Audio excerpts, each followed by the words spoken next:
Thank you all for coming. Please be seated. Dr. Edwards, thanks for your kind words. Congressman Lantos, no better friend of freedom, by the way. Congressman Rohrbacher, the same. Members of the Czech and Hungarian parliaments, ambassadors, distinguished guests, and more importantly, the survivors of communist oppression, I'm honored to join you on this historic day.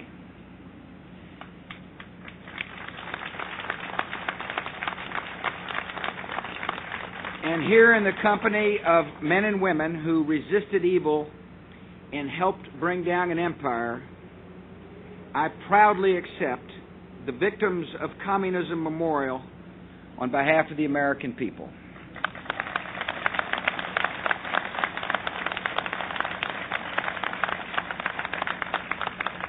The 20th century will be remembered as the deadliest century in human history. And the record of this brutal era is commemorated in memorials across this city. Yet until now, our nation's capital had no monument to the victims of imperial communism, an ideology that took the lives of an estimated 100 million innocent men, women, and children. So it's fitting that we gather to remember those who perished at communism's hands and dedicate this memorial that will enshrine their suffering and sacrifice in the conscience of the world.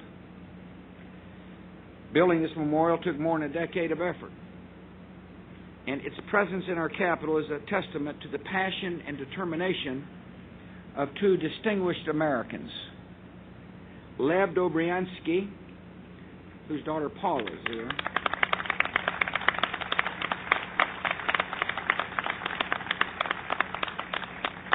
give your dad our best, and Dr. Lee Edwards.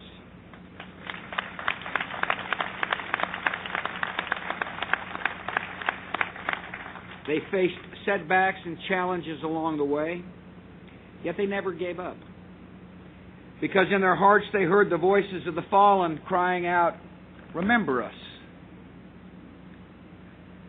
These voices cry out to all, and they're legion. The sheer numbers of those killed in communism's name are staggering, so large that a precise count is impossible. According to the best scholarly estimate, communism took the lives of tens of millions of people in China and the Soviet Union, and millions more in North Korea, Cambodia, Africa, Afghanistan, Vietnam, Eastern Europe, and other parts of the globe. Behind these numbers are human stories of individuals with families and dreams whose lives were cut short by men in pursuit of totalitarian power. Some of communism's victims are well known. They include a Swedish diplomat named Raoul Wallenberg, who saved 100,000 Jews from the Nazis, only to be arrested on Stalin's orders and sent to Moscow's Lubyanka prison, where he disappeared without a trace.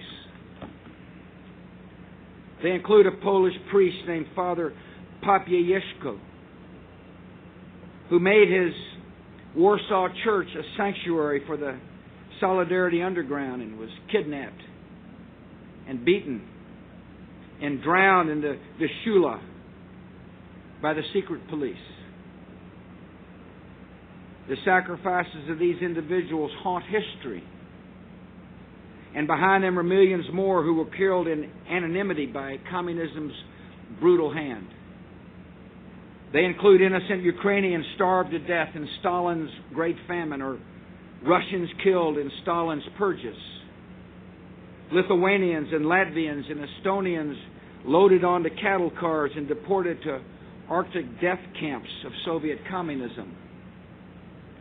They include Chinese killed in the Great Leap Forward in the Cultural Revolution, Cambodians slain in Pol Pot's killing fields, East Germans shot attempting to scale the Berlin Wall in order to make it to freedom.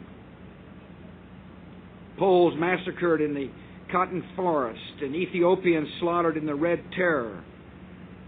Mosquito Indians murdered by Nicaragua's Sandinista dictatorship, and Cuban balseros who drowned escaping tyranny. We'll never know the names of all who perished. But at this sacred place, communism's unknown victims will be consecrated to history and remembered forever. We dedicate this memorial because we have an obligation to those who died, to acknowledge their lives and honor their memory. The Czech writer Milan Kundera once described the struggle against communism as the struggle of memory against forgetting.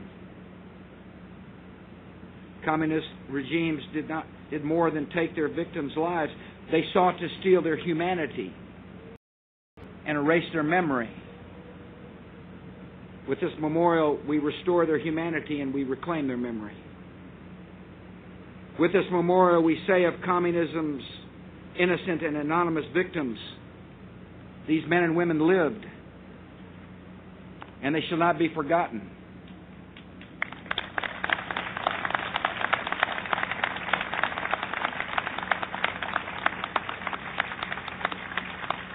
We dedicate this memorial because we have an obligation to future generations to record the crimes of the 20th century and ensure they're never repeated. In this hallowed place, we recall the great lessons of the Cold War, that freedom is precious and cannot be taken for granted, that evil is real and must be confronted, and that given the chance, men commanded by harsh and hateful ideologies will commit unspeakable crimes and take the lives of millions. It's important that we recall these lessons because the evil and hatred that inspired the death of tens of millions of people in the 20th century is still at work in the world. We saw its face on September the 11th, 2001. Like the communists, the terrorists and radicals who attacked our nation are followers of a murderous ideology that despises freedom, crushes all dissent, has expansionist ambitions, and pursues totalitarian aims. Like the communists, our new enemies believe the innocent can be murdered to serve a radical vision. Like the communists, our new enemies are dismissive of free peoples, claiming that those of us who live in liberty are weak and lack the resolve to defend our free way of life. And like the communists, the followers of violent Islamic radicalism are doomed to fail.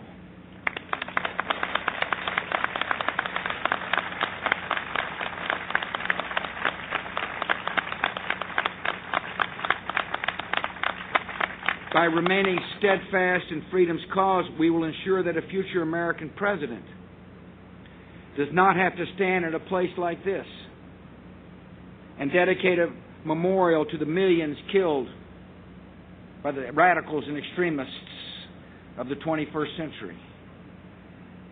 We can have confidence in the power of freedom because we've seen freedom overcome tyranny and terror before. Dr. Edwards said, President Reagan went to Berlin. He was clear in his statement. He said, tear down the wall, and 2 years later the wall fell. And millions across Central and Eastern Europe were liberated from unspeakable oppression. It's appropriate that on the anniversary of that speech that we dedicate a monument that reflects our confidence in freedom's power. The men and women who designed this memorial could have chosen an image of repression for this space. A replica of the wall that once divided Berlin, or the frozen barracks of the Gulag, or a killing field littered with skulls. Instead, they chose an image of hope. A woman holding a lamp of liberty. She reminds us of the victims of communism and also of the power that overcame communism. like our Statue of Liberty. She reminds us that the flame for freedom burns in every human heart, and that it is a light that cannot be extinguished by the brutality of terrorists or tyrants. And she reminds us that when an ideology kills tens of millions of people and still ends up being vanquished, it is contending with a power greater than death.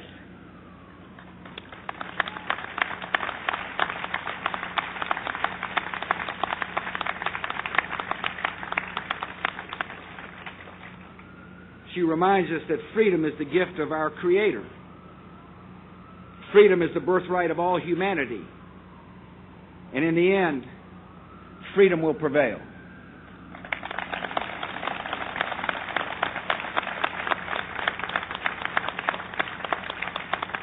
I thank each of you who made this memorial possible for your service in freedom's cause. I thank you for your devotion to the memory of those who lost their lives to communist terror. May the victims of communism rest in peace. May those who continue to suffer under communism find their freedom. And may the God who gave us liberty bless this great memorial and all who come to visit her. God bless.